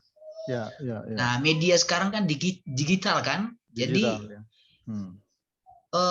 Waktu anak di digital itu sebenarnya lebih banyak daripada waktunya dengan orang tua. Nah jadi mungkin sekarang ini tanpa disadari orang tua atau orang percaya sudah mulai lupa Pak dengan janji ketika penyerahan anak. Ya, nah, jadi karena terlalu monoton Pak dengan euforia yang dilakukan selama ini, akhirnya menutup diri Pak dengan perkembangan. Sehingga saya bilang ini orang-orang inklusif Pak. Jadi nggak mau ini kan. Nah, sedangkan ketika Bapak menyampaikan pendekatan kurang lebih tadi 9 Pak ya. Pendekatan itu sebenarnya memadukan sebenarnya kita untuk mengajar anak sebenarnya. Nah, jadi bagaimana seorang guru, bagaimana orang tua, bagaimana gereja harus punya kreativitas lebih. Nah, cuman medianya kita tidak bisa menutup diri Pak. Media itu kan luas. Seperti kan contohnya kayak Tuhan Yesus. Media yang dipakai Tuhan Yesus kan banyak. Ya tadi Pak Igrea tadi sudah sampaikan itu, contohnya kayak 4M itu perlu, tapi tanpa disadari gereja melupakan itu Pak. Masuk ke gereja langsung tanpa ini kan, nggak ada basa-basi ya, tanpa memperdulikan kondisi anak kan sebenarnya. Nah sedangkan kan dunia anak itu sangat penting. Nah bagaimana Pak sebenarnya menanggapi cara berpikir gereja yang masih menutup diri dengan perkembangan ini Pak? Padahal mau tidak mau kita harus masuk di dalam perkembangan ini. Dan mungkin langkah yang paling tepat Pak yang harus dilakukan Pak, ya secara spesifik ya maksud saya ini, langkah yang paling tepat untuk bisa membuka wawasan khususnya kita orang Kristen, ya seperti apa kira-kira Pak? Ya. Saya pikir ya memang apa yang dibuat seperti yang disampaikan oleh Pak Ikria tadi ya, Superbook ya. Saya baru tahu juga ini Pak Ikria terlibat di sana. Dulu istri saya juga berkegiatan di sana, tapi awal-awal CBN itu ya. Nah, yang juga suka presentasi ke gereja-gereja hari ini Hermanto ya. Kalau Kak Manto Pak panggilannya. Kak Manto sama istrinya siapa namanya lupa saya itu, kebetulan saya kenal baik mereka dulu, adik-adik rohani saya. Lalu kemudian mertua dari Hermanto itu dulu majelis di gereja yang saya gembalakan tapi sekarang sudah cukup tua. Jadi saya mengenal dengan baik. Nah, apa yang bisa kita lakukan? Sebenarnya langkah-langkah seperti ini, ya, penyajian kreativitas seperti yang dilakukan oleh Pak Igrea dan tim melalui Superbook-nya, saya pikir memang itulah langkah yang bisa dilakukan oleh generasi muda kita hari ini yang sudah belajar memahami, mengerti, gitu ya, apa namanya, hal-hal yang terkait dengan pembelajaran. Nah, itu yang saya pikir memang kita harapkan ya, apa namanya, pemimpin-pemimpin gereja hari-hari ini terbukalah dengan hal-hal yang baru. Ya, dunia terus berubah, ya, dunia terus berubah. Saya suka berkata kalau kita masih mempergunakan dan memegang terus pola-pola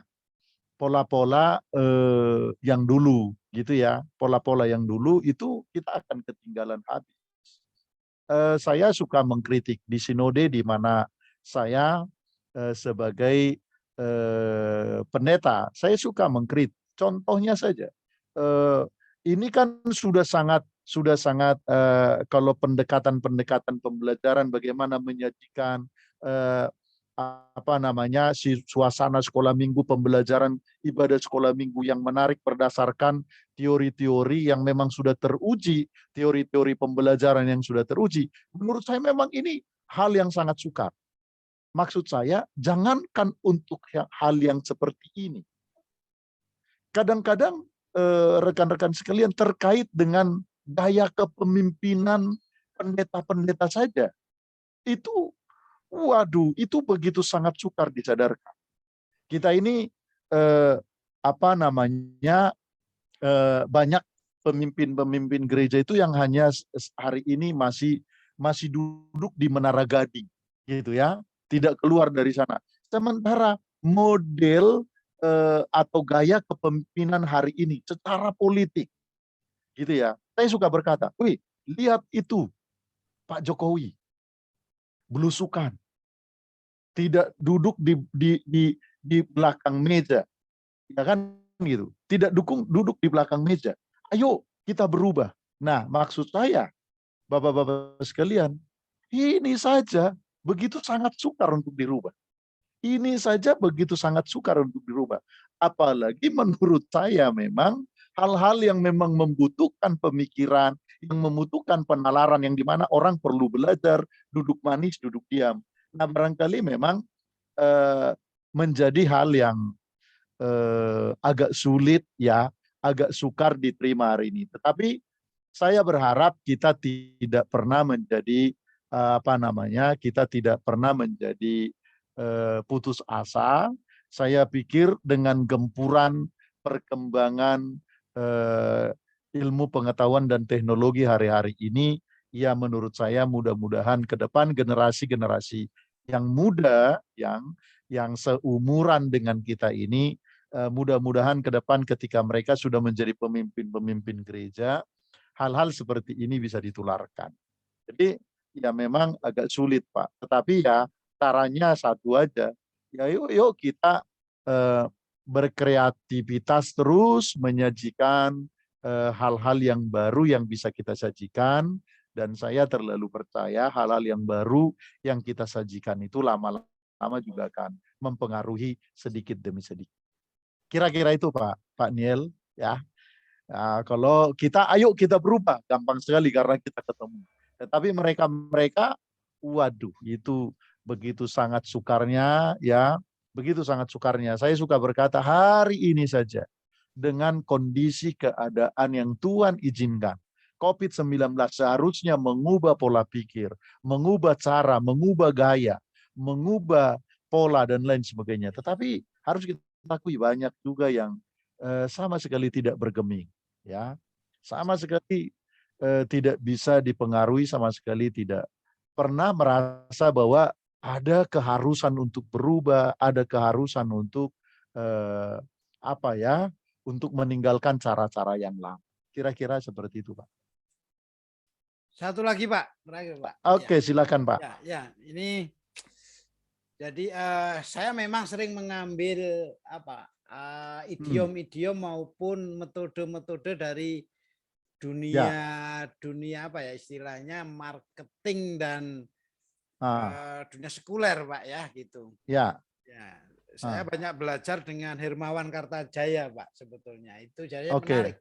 Itu ide-idenya itu luar biasa begitu kan, misalnya begitu.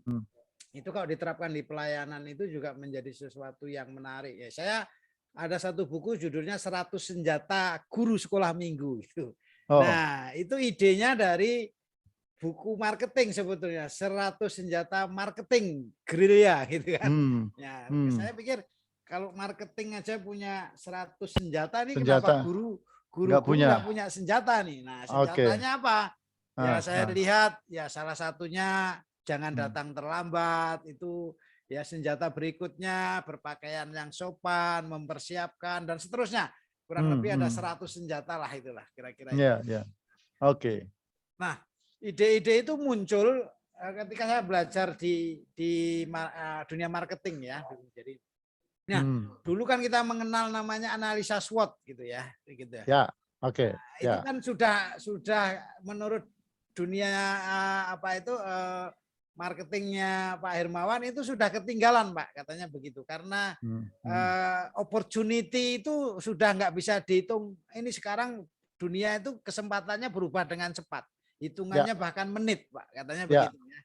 Nah, maka sekarang yang dituntut itu bukan pakai SWOT lagi, tetapi mereka ciptakan namanya CIL, Pak. CIL. Jadi C-nya itu creativity. Jadi kita dituntut kreatif di dalam persaingan yang lebih semakin ketat ini. Kemudian kreativitas itu ada dimulai dengan berpikir liar kita gitu. Jadi untuk mendapatkan ide-ide itu katanya kita harus berpikir liar, nanti baru dikerucutkan kira-kira tinggal berapa pemikiran-pemikiran itu, katakan diambil 2-3 saja yang mengkerucut, lalu itu diwujudkan menjadi sebuah inovasi, Pak. Nah itu I-nya tadi. Jadi kreativitas, berpikir liar, kemudian disaring betul-betul menjadi ide. Ya itu akhirnya ide itu belum jadi apa-apa, masih sebatas wacana kalau belum diwujudkan kira-kira. Nah itulah dibutuhkan inovasi. Nah dari inovasi itu maka menghasilkan suatu metode atau benda atau sesuatu yang baru misalnya gitu. Nah itu tidak akan dikenal, tidak akan laku, dan tidak akan berdampak kalau tidak ada seorang entrepreneur, Pak. E-nya itu. Oke. Entrepreneur, kira-kira gitu. Nah, entrepreneur itu adalah orang, ya kalau di lembaga pelayanan kira-kira kita punya pelayanan, entrepreneurnya itu orang yang mampu cari sponsor lah, kira-kira gitu ya.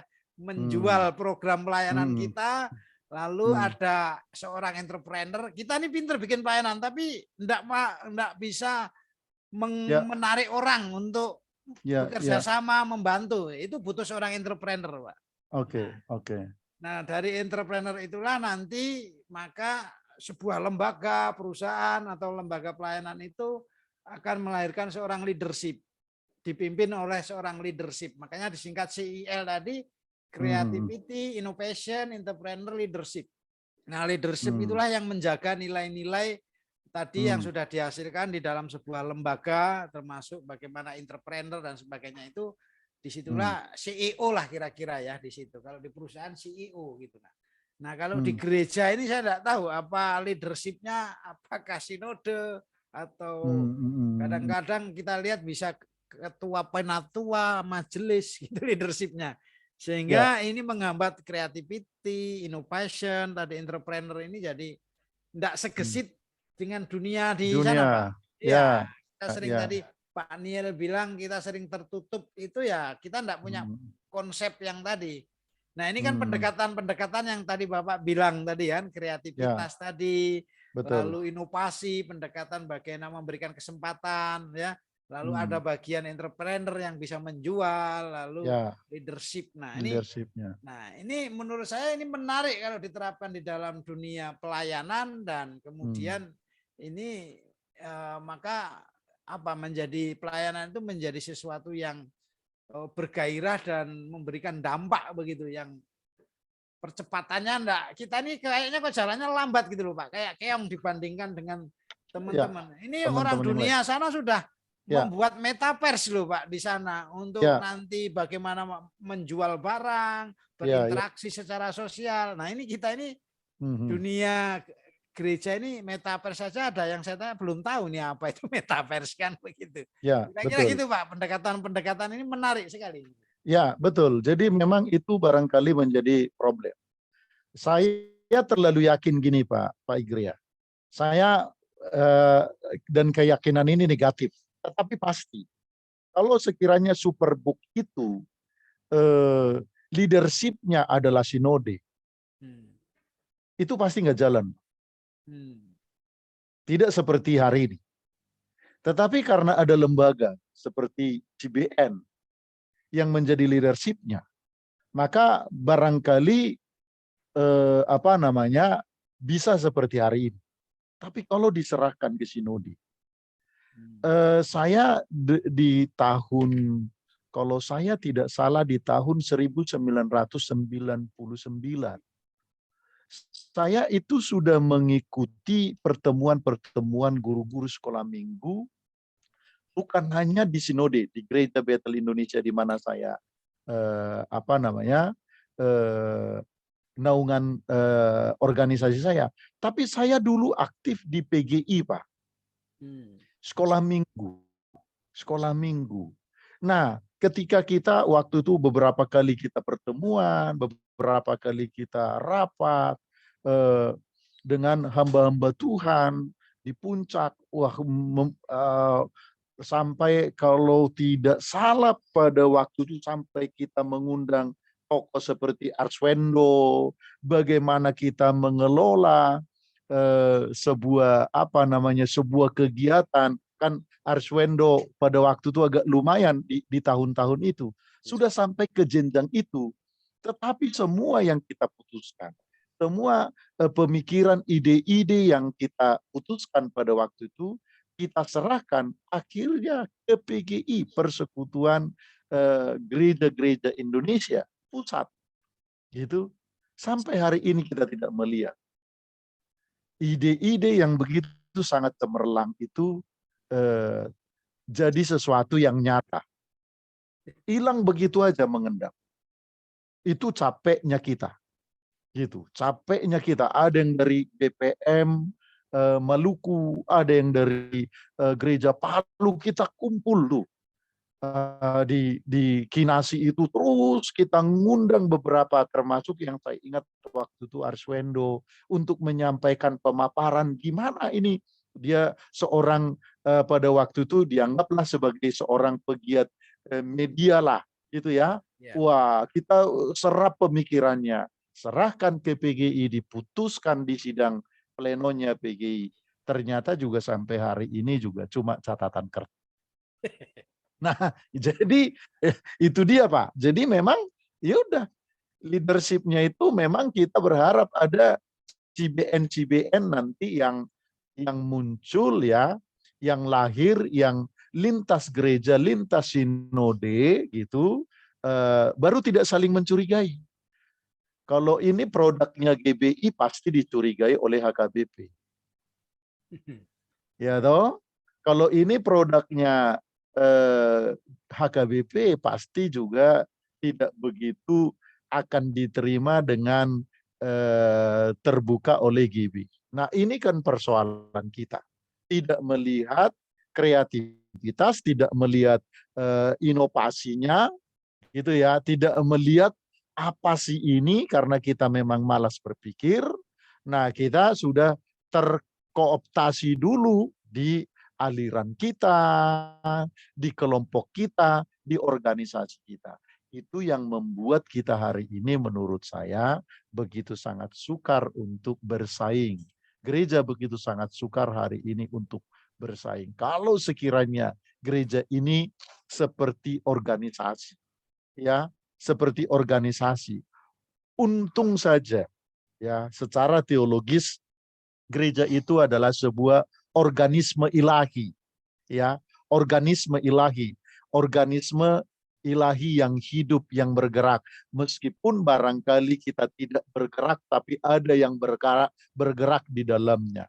Ada roh Tuhan di dalamnya. Kalau sekiranya gereja itu bukan organisme ilahi.